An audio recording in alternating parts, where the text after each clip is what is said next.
Vamos lá então, olha, a gente vai começar com a definição de trabalho aqui do seguinte modo.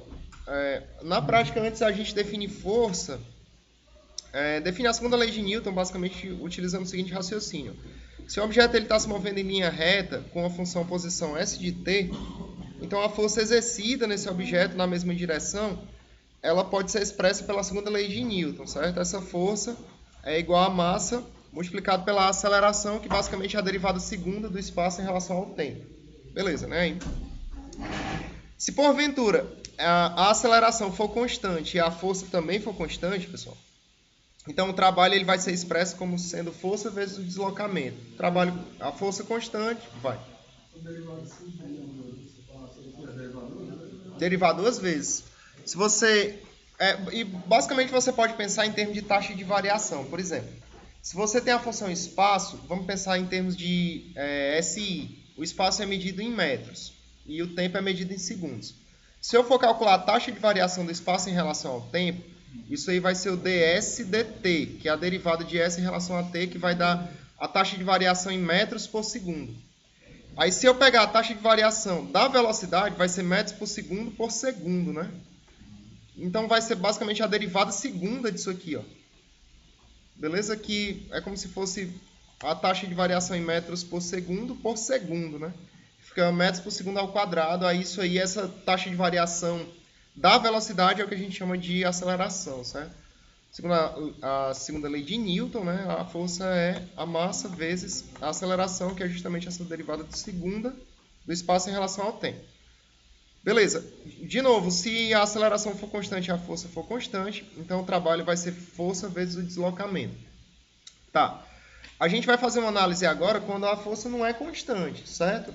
Então, imagina que a gente tem uma força F de x, agora variável, mas que ela seja pelo menos contínua, e ela representa a força que é exercida sobre um objeto que se move ao longo do eixo x, de um A para um B, por exemplo. Então, se a gente for representar isso aqui, ó, a gente tem algo mais ou menos desse tipo. Eu vou ter uma força, que é uma função contínua. O que é que eu estou querendo dizer com função contínua, pessoal? Aquele conceito que você já viu lá em cálculo 1, né? Ela nem vai ter buracos aqui, né? E ela, enfim, nem vai dar saltos, assim, algo desse tipo, para os limites laterais não darem diferentes, né? Eu vou ter uma função contínua, ou uma função suave, né? Num intervalo fechado AB. E isso aí vai representar a força que está sendo exercida em um objeto que está se deslocando literalmente aqui em cima do eixo X, do A para o B aqui, certo? E você está exercendo uma força sobre ele. Beleza. Observa o seguinte, pessoal. Se você fizer aquela mesma argumentação daquele somatório de rima, você chega numa integral que vai dar o trabalho da seguinte forma. O trabalho exercido por essa força aqui para deslocar o objeto de A até B, eu posso calculá-lo segundo o seguinte raciocínio. Eu vou subdividir essa região aqui, ó, em vários subintervalos. Aí eu vou partir aqui do x0, vou colocar aqui x1, x2, x3, até a gente chegar no x índice n aqui, ó. Beleza. Aí o que a gente faz, pessoal? Em cada subintervalo desse aqui, eu vou pegar um x, por exemplo, no intervalo x0, x1, eu pego um x que esteja aí dentro. Então, o x que está no intervalo x0, x1, eu vou chamar de x1 asterisco. O x que está no intervalo x1, x2, eu chamo de x2 asterisco e assim por diante. Aí, observa que a gente vai ter o seguinte, ó. Se eu calcular a força exatamente em cima desse x1, essa força exatamente em cima desse x1 vai ser expressa por esse f do x1 aqui, ó, que vai ser essa altura. Isso aí é a força. Se eu pego essa força aqui, ó, que é exatamente esse f do x1, e multiplico por esse ΔX, que é o deslocamento, eu estou aproximando o trabalho que está sendo exercido quando a partícula se movimenta de x0 até x1. Por que é aproximado, pessoal? Porque a força aqui não é constante, ó. ela varia. Vocês estão entendendo aí? Ela não é uma força constante para se mover de x0 para x1. Não será, mas esse trabalho aqui vai ser aproximadamente isso. Que basicamente vai ser a área desse retângulo. Como é que... Beleza, isso aí é uma aproximação. Como é que a gente vai conseguir a igualdade, então, já que é uma aproximação? Basta que faça esse ΔX bem pequenininho. Porque se ele for bem pequeno, aí isso aqui tende a ser um retângulo mesmo, ó, se ele for bem fininho. E a gente depois vai fazer esse ΔX tender para zero mesmo. Vocês estão entendendo isso aí? Então, o trabalho é aproximadamente a área, o trabalho para se deslocar de x0 a x1 é aproximadamente a área desse retângulo aqui, ó. Que o f do x1 é a altura. Aí não vai ser propriamente dito esse retângulo, porque isso aqui, ó, é uma curva que não é essa retinha que seria a parte de cima do retângulo. Tá claro, né? Aí, só que se for fino o suficiente, eu posso considerar que é um retângulo. Deu para entender, pessoal? Aí? É isso que a gente vai fazer. Então, olha, nota que eu posso dizer, então, que esse trabalho para se deslocar de x0 para x1, por exemplo, eu vou chamar isso aí de W1. Esse W1 vai ser igual a f do x1 asterisco vezes o ΔX. Aí, o trabalho para se deslocar de x1 para x2, eu faço o mesmo argumento. Aí vai ser quem? Vai ser um W2, que é f do x2 asterisco vezes o ΔX e assim por diante. Todo mundo está entendendo esse raciocínio aí, beleza? O último que a gente vai fazer é bem aqui, ó. Vai ser o mesmo ΔX que eu estou considerando. Eu vou pegar um xn asterisco aqui, ó. Vou pegar a altura dele. Aí vou dizer que o trabalho aqui é aproximadamente a área desse retângulo aqui, ó. Então, resumindo a história, pessoal. Se você quiser calcular o trabalho total, você tem que fazer a soma desses W, índice 1, índice 2 até o índice N. Isso aí vai dar aproximadamente o trabalho todo. Então, o trabalho eu vou dizer que é aproximadamente igual ao somatório do I variando do 1 até o N. Ó. Nota que é isso mesmo, pessoal. Porque os intervalos da gente são da forma xi menos 1, xi. Ó. Porque se o I vale 1, o teu intervalo começa no x0, x1. Aí quando o teu I passa a ser 2, você fica com x1, x2, até o I chegar a ser n. Quando o I chegar a ser n aqui, você fica no xn menos 1, xn.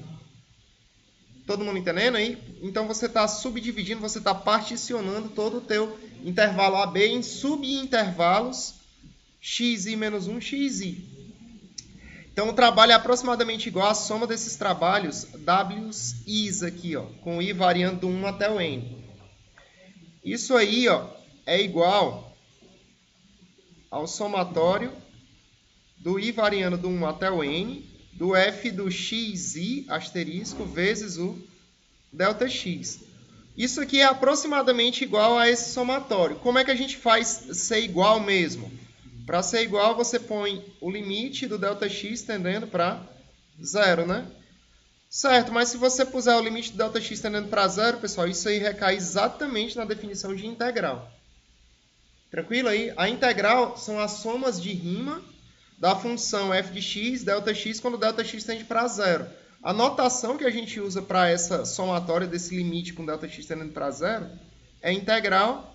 Aqui eu considero o f de x e esse ΔX que tende para ser zero, a gente considera que é a diferencial dx, né, da notação da integral. O meu intervalo aqui é de a até b, que representa os limites de integração da minha integral em questão. E isso aqui nos fornece a formulação do trabalho, pessoal. Então, o trabalho basicamente é a integral com respeito à força que está sendo aplicada numa partícula que se desloca de A para B, e esse A e B representam os limites de integração. Todo mundo entendeu isso aí direitinho? Beleza. É isso aí, certo? A gente vai fazer um exemplo prático agora. Oi. Quando tem mais de uma força agindo enfim, quando eu não estou considerando que a força ela está agindo linearmente, aí eu tenho que considerar um campo de força. Aí, por exemplo, o campo de força vai ser o quê? Ó? Imagina que você tem uma partícula que se desloca ao longo de uma trajetória agora em R3 e não mais só numa linha. E para cada ponto dessa partícula, você tem uma força que age no ponto. Tá dando para entender, hein? Eu tenho uma força, para cada ponto x, y e z, eu tenho uma força que age no ponto. Então, essa força vai ser um vetor força. Beleza? Então, isso aí, na prática, vai ser um campo de força, literalmente, que está agindo na partícula ao longo da trajetória da partícula. Aí, em cálculo vetorial, a gente faz o seguinte. A gente pega uma função que a gente chama função de parametrização ou função vetorial, que ela representa essa trajetória. Se você pegar um x de t dando igual, um r de t dando igual a x de t, y de t, z de t, à medida que eu vario o meu t de 1A até B, por exemplo, eu vou tendo pontos, à medida que eu vario o meu t dentro do intervalo AB, eu vou ter pontos x de t, y de t, z de t. Aí, por exemplo, se o meu t começa do A, aqui é como se fosse o meu ponto A, que é como se fosse o R de A, que é o x de A, y de A, z de A. E aqui é como se fosse o meu B, que é o ponto final da trajetória, que é o R de B, que é o xB, YB, Z de B. Beleza? Aí, lá em cálculo vetorial, a gente vai ver que o trabalho disso aqui vai ser a integral de linha com respeito a essa curva C aqui, do produto escalar dessa força pelo vetor derivada da trajetória. Então, é como se fosse uma força multiplicado pela derivada da trajetória, só que aí é um produto escalar que você viu em geometria analítica, ou produto interno. É uma analogia, só que tridimensionalmente. Beleza? A gente vai chegar lá. Mas o conceito basicamente é esse. Aí se você simplificar, que é o caso que a gente está fazendo agora para R2, onde a trajetória é linear, então acaba ficando igual ao conceito de integral que a gente já viu antes. Beleza? Mas trabalho em R3, em campo de força, é expresso com essa formulação aí.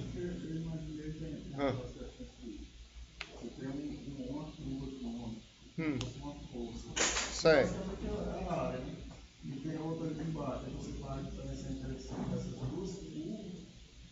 Agora, essa questão de diferença que tu está falando aí, se é que eu estou entendendo direito o que tu está falando, é o seguinte, tem campos, por exemplo, a gente aprendeu lá no ensino médio que para a gente deslocar um objeto que está sob a ação da gravidade, o trabalho para deslocar esse objeto de A para B independe da trajetória.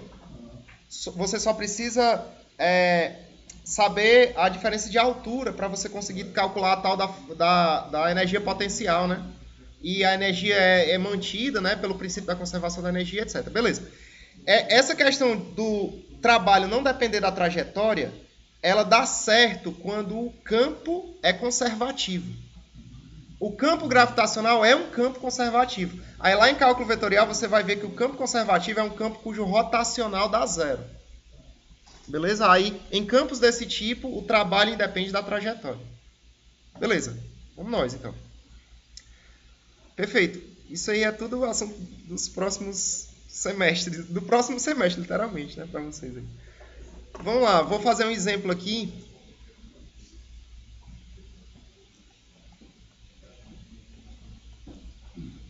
Que ele pede para determinar o trabalho realizado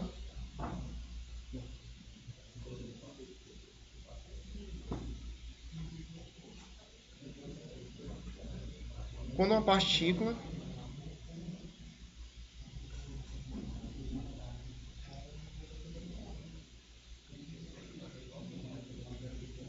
se movimenta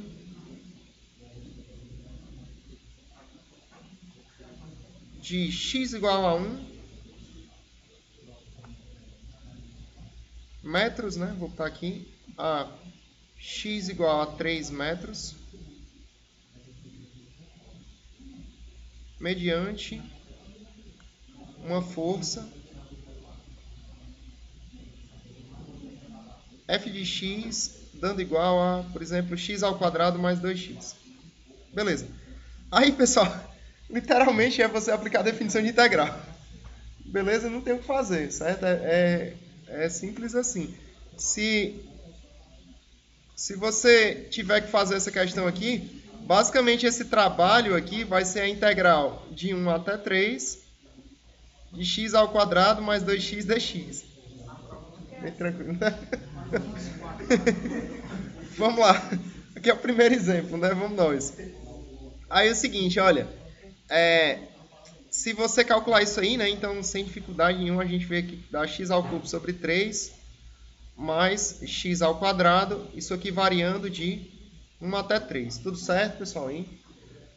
Então, nesse caso, você vai ter... Se você substituir por 3 aqui, vai dar 27 terços mais 9. Se você fizer a substituição por 1, vai dar menos 1 terço. Menos 1, né? Beleza aí? Então, na prática mesmo, isso aí vai dar 9 mais 9, né? Menos 1 terço, menos 1. Aí isso aqui dá 18 menos 1, 17. Menos 1 terço. Esse 17, pessoal, se você multiplicar por 3 em cima e embaixo, ele dá igual a 51, né? Terços menos 1 terço, né? Então, isso aqui dá igual a 50 terços. Aí, já que eu estou usando metros aí, eu vou supor que a força está em newtons e isso aqui vai dar a unidade de trabalho, que é joule. Beleza aí? Deu para entender, galera? Que é newton metro, né? Certo aí para todo mundo, de boa? Beleza.